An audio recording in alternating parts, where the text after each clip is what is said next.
이사벨 여왕이 스페인 통일왕국을 건국할 당시 포르투갈은 이미 아프리카 남단 희망봉을 넘어서며 인도 항로 발견을 눈앞에 두고 있었습니다.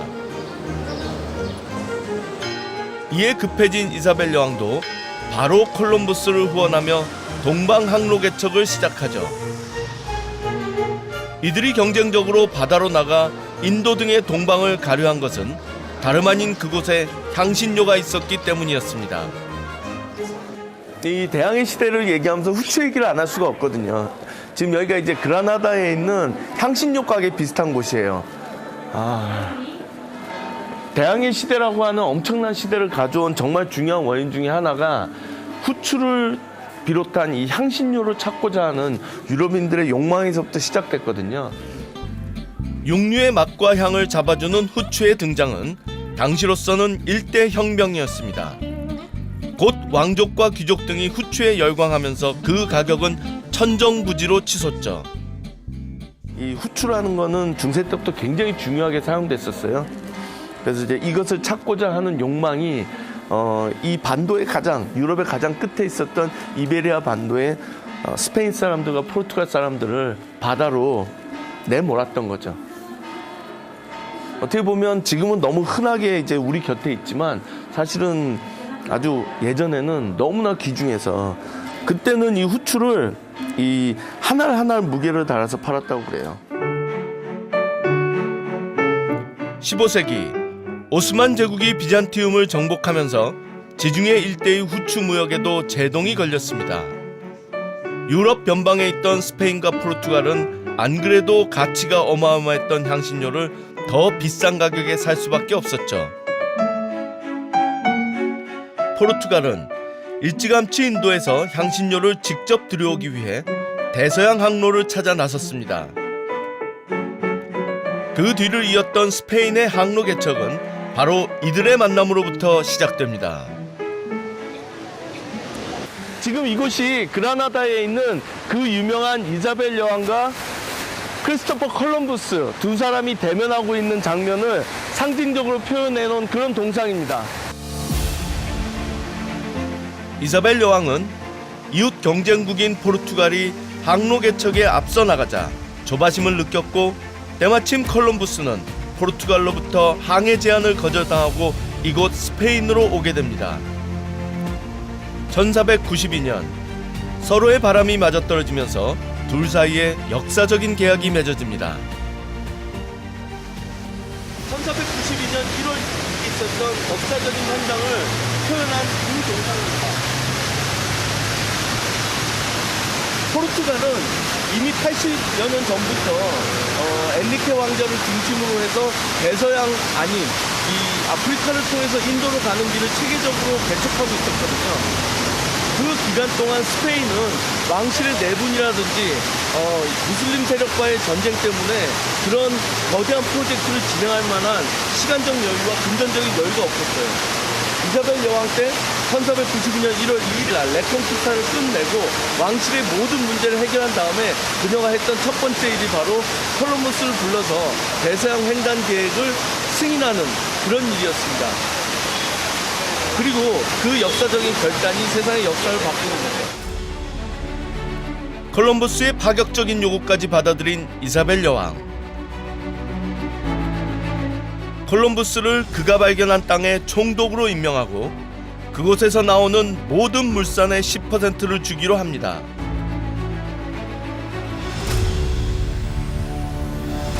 마침내 콜럼버스는 세 척의 배에 선원들을 태우고 그토록 꿈꾸던 항해에 나섭니다.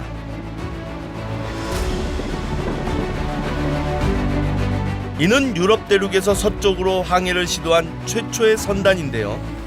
당시 아프리카를 우회하는 동쪽 항로는 포르투갈이 선점하고 있었기 때문입니다.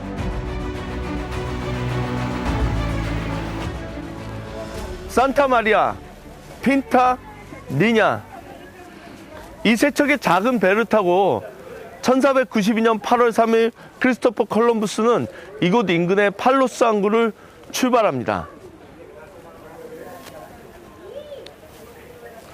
대서양을 건너 아무도 가보지 않은 길을 찾아 나선 거죠. 그리고 그 끝에 그는 아메리카 대륙을 발견했습니다. 진정한 세계사가 시작되는 순간이었습니다.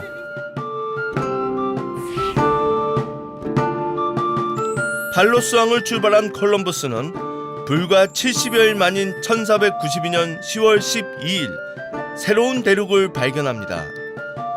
인도에 도착했다 확신한 콜럼버스는 그 땅을 성스러운 구세주란 뜻의 산살바도르라 이름 짓고 향신료와 황금을 찾아 나섰습니다.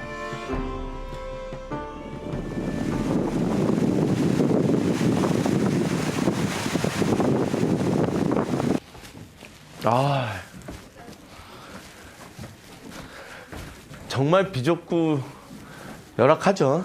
예. 이제 무엇보다도 이 대항해 시대 때 선원들을 괴롭혔던 거는 음식 문제였어요. 18세기 중반에 괴혈병이라고 하는 이 치명적인 병이 비타민C 부족으로 생겨난다는 것을 밝혀내기 전까지 왜 도대체 장기 항해를 하면 사람들이 피를 쏟으면서 죽어가는지 이유를 알 수가 없었거든요. 특히 콜럼버스 같은 경우는 며칠을 얼마나 가야 될지를 전혀 예측하지 못하는 상태에서 어느 정도의 음식이라든지 생필품을 가져가야 되는지조차도 가늠을 할 수가 없었던 거죠. 물론 자기 나름대로의 계산이 있었지만 다 알다시피 이제 그 계산은 틀렸던 거고요. 그럼에도 불구하고 그들은 나아갔습니다.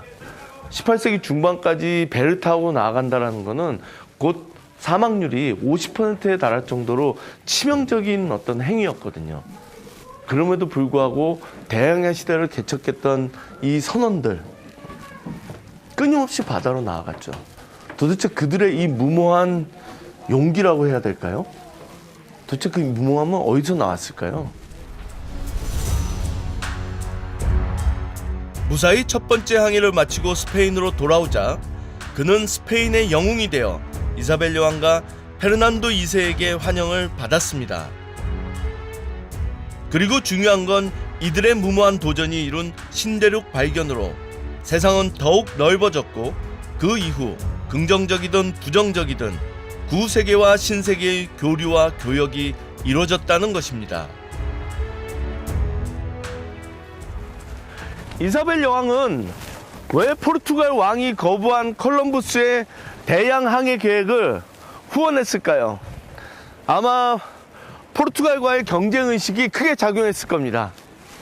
그녀는 철저한 중세인이었기 때문에 본인이 후원한 이 항해가 중세를 끝내고 근대라고 하는 새로운 세계를 열 거라는 생각은 하지 못했었죠. 그게 의도한 바도 아니었고요.